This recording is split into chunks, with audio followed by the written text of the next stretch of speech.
Hola, pues soy Elisa, soy vecina de Aldaya y hoy hemos venido aquí al Matilde Salvador porque han hecho por primera vez unas sesiones de escape room, una para niños más pequeños y otra para adolescentes. Nosotros hemos venido con mis niños de 5 y 10 años y con mi marido y mi hermana. Y vamos a ir a la de los pequeños, que es de Sherlock Holmes, y esperamos que nos guste mucho porque es la primera vez que la vamos a hacer, además en familia. Y nada, se trata de hacer unas pruebas, según me han contado, dentro de una habitación que está cerrada y tenemos que encontrar una llave a base de pruebas, lógica y operaciones matemáticas, no lo sé, pero yo creo que nos lo vamos a pasar muy bien.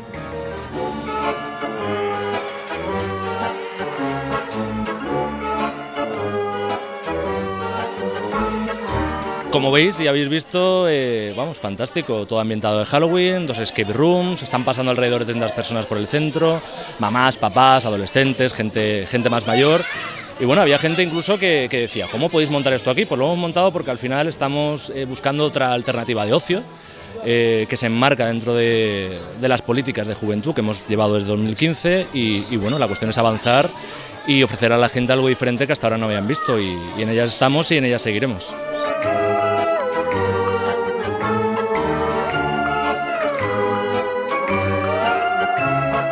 Una de las premisas que tenemos en el centro es haz el centro tuyo, disfrútalo.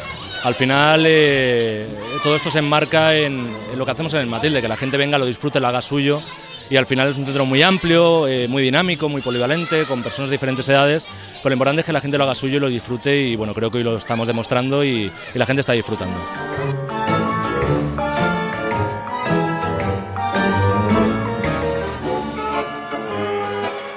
Hola, soy Albert Magdalena Daudén, soy de Aldaya y esta noche Halloween he venido al Matilde Salvador, que hacían un evento de escape room de SAO y bueno, he venido con este amigo.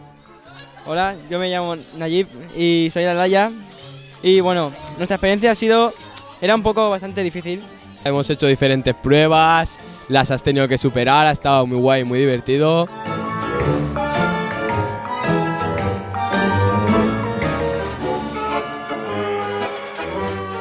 Estamos en el escape room de Halloween. ¡Viva la vida!